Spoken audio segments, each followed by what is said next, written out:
Bienvenue sur le podcast Élite, un podcast pour les femmes comme toi désirant reprendre confiance en elles avec les bonnes informations. Prête à changer ta vie? Ça commence ici. Bon vendredi, j'espère que vous avez passé une belle semaine. On se retrouve pour un autre épisode. Donc, je tiens à vous dire avant de commencer, merci à toutes les fidèles auditrices qui écoutent et regardent mes podcasts. Quand vous m'écrivez aussi que vous aimez le contenu, ça me fait toujours chaud au cœur quand vous partagez aussi en story. Merci, merci, merci et merci beaucoup. Donc, pour l'épisode de cette semaine, je me suis dit pourquoi pas faire un overrated, désolé pour mon accent anglais, donc un overrated et un underrated. Donc, j'ai trouvé 3 points pour les deux. Fait qu'on va commencer ça. Overrated, le riz blanc vs le riz brun. Donc, il y en a qui vont focuser beaucoup sur, tu sais, là, je prends un exemple, le riz blanc vs le riz brun, là. Mais ça va être aussi avec les aliments bio puis tout ça.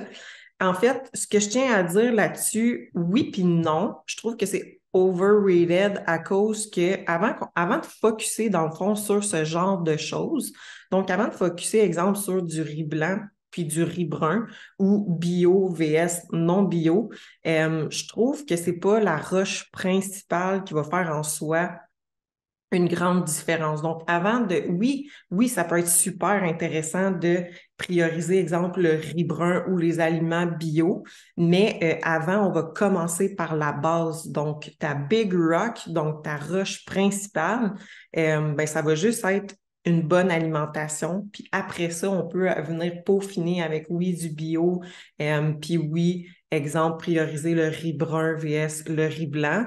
Mais c'est ça, tu sais, si tu as de la difficulté à adhérer à ce mode de vie-là, c'est pas parce que tu vas manger du riz brun que ça va faire une grande différence. Tu sais, commence par ta Big Rush.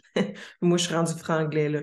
Commence par ta Big Rock, donc ta roche principale qui est d'être adhérente puis constante dans ton alimentation. Donc, oui, avec des aliments sains, que tu sois capable de comprendre c'est quoi les macronutriments, tout ça, qu'à manger dans ta journée, avoir un bon cycle circadien au niveau de tes repas, tout ça.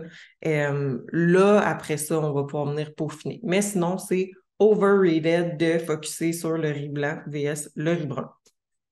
Deuxième point, overrated, c'est jeûner pour perdre du poids. C'est vraiment overrated, OK? Parce que qu'est-ce qui est important, c'est ta dépense énergétique totale de la journée. Puis, en fait, qu'est-ce qui arrive avec le jeûne? Ben, c'est, oui, les gens vont venir créer un déficit de calories, mais qu'est-ce qui arrive, c'est qu'il y en a qui se tirent dans le pied parce que dans la fenêtre de temps que tu dois manger dans ta journée, il y en a qui vont pas ingérer assez de calories puis les macronutriments qu'ils ont besoin. Fait que c'est là qu'on rencontre des petits problèmes quelconques, métabolistes ou autres. Puis c'est ça. Fait que, tu sais, aussi, c'est que, veux pas, si tu jeûnes, ça se peut que tu te retrouves à manger juste 1 ou 2 repas. Puis il y a beaucoup de gens qui sont pas capables de bien gérer leur glycémie, leur appétit, leur digestion avec 1 à 2 gros repas qui, là, ils vont être très caloriques, tu sais. Parce que supposons que pour ton déficit de calories dans ta journée, tu dois être à 1300, mais que tu fais un jeûne très long, puis que là, tu as juste un 8 heures dans ta journée que tu vas manger, ben, on s'entend qu'en 8 heures, si tu veux rentrer 1300 calories, ben, ça va soit être un gros repas ou 2 gros repas. La plupart du temps, les gens ne seront pas capables de manger 3 petits repas de 1300 calories. Fait que là, il faudrait qu'ils en mangent 2 gros, mais comme je vous dis, il y en a beaucoup chez certaines personnes, beaucoup de gens vont pas être capables d'avoir une bonne gestion de glycémie avec ça, puis de bien digérer des gros repas comme ça. Donc, c'est vraiment quelque chose qui est overrated. Si tu veux perdre du gras, vas-y avec quelque chose de plus adapté à ta réalité qui fonctionne bien pour toi, puis qu'on va être capable de venir créer quand même un déficit de calories pour ça.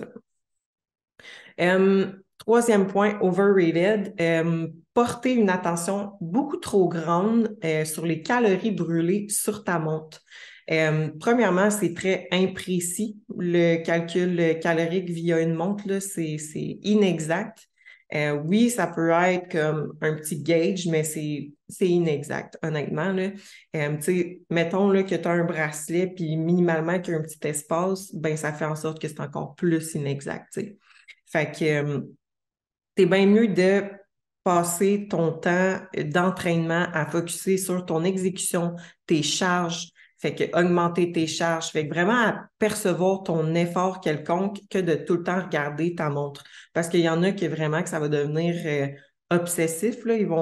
Exemple, ils vont faire leur workout, puis là, à la fin, si les calories brûlées, c'est pas assez élevé, ils vont être comme, ben là, c'était de la merde, puis là, bref, ça devient vraiment comme quelque chose qui est malsain. Fait que c'est overrated de porter une attention qui est beaucoup trop grande sur les calories brûlées qu'indique ta montre. Donc, ça, c'était mes 3 points overrated. Maintenant, pour les 3 points underrated, le premier, c'est fait quelque chose que ça va toujours être important, donc underrated, adapter ton entraînement. Donc, quand je dis adapter ton entraînement, c'est adapter ton entraînement à ton hygiène de vie présentement. As-tu un bon sommeil? As-tu un horaire qui est stable? On va adapter ton entraînement aussi à ton alimentation. Fait qu'on va toujours adapter ton entraînement à toi, fait que ta capacité de récupération, ton objectif. Fait que tu veux-tu perdre du poids, body recomp, tu veux-tu prendre de la masse, tout ça. Fait que c'est vraiment quelque chose qui est important d'adapter son entraînement selon le type de personne qu'on est. Euh, Fait que, tu sais, comme je vais prendre en exemple, si ton objectif, là, tu es en phase de perte de gras, supposons, tu veux faire une cote, ben, en perte de gras, il y a des entraînements qui vont être mieux, tu sais, on coupe des calories, souvent on augmente le cardio, tout ça, fait que il y a des types d'entraînements qui vont mieux fitter avec ça que d'autres entraînements. Tu sais, si tu es en perte de gras, que tu coupes tes carbs, ben, c'est vraiment pas une bonne idée d'aller faire du gros volume d'entraînement, des gros CrossFit, tout ça, parce que ces types d'entraînements-là vont nécessiter des glucides principalement. Fait que, tu sais, quand on est en perte de gras, tout ça, il y a des types d'entraînements qu'on va pouvoir faire, qu'on va mieux gérer, qui vont moins demander de récupération, mais qu'on va être capable d'augmenter le volume ou la fréquence pour créer un déficit plus important, tout en maximisant la récupération.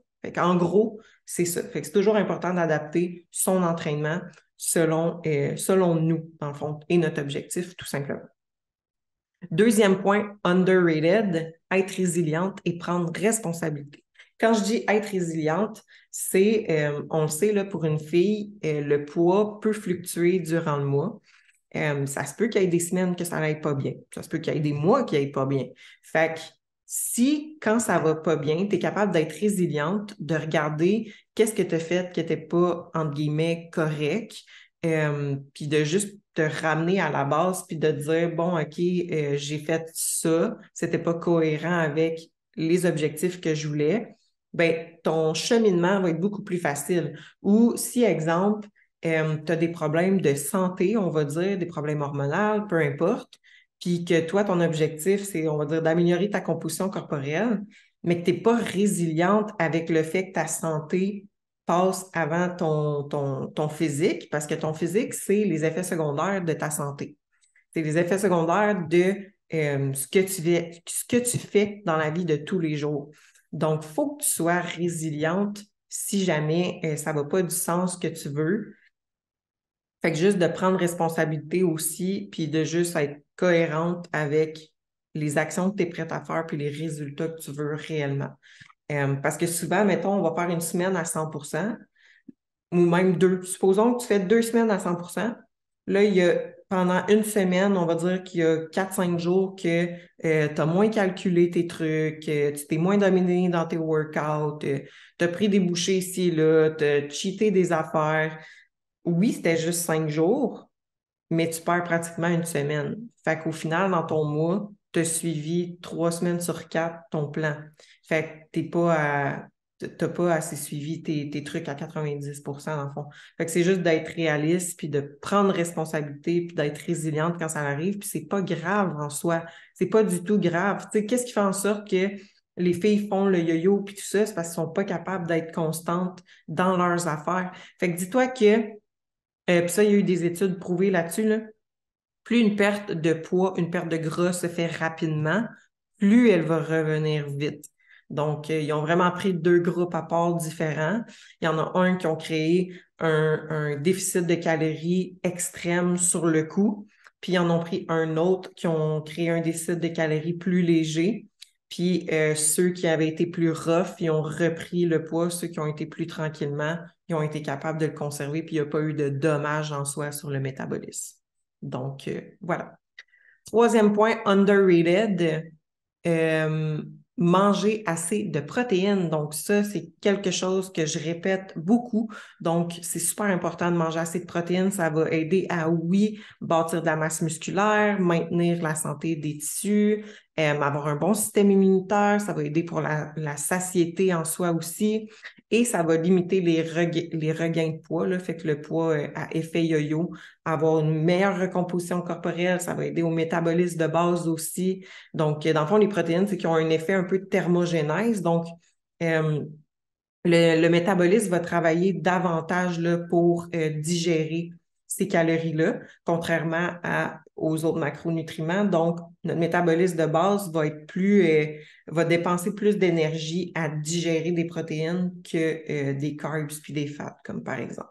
Donc, c'est difficile de prendre du gras à manger trop de protéines. Oui, reste que si tu veux créer un déficit calorique puis que tu manges mettons, trop de protéines, ça se peut là, que tu perdes pas de poids.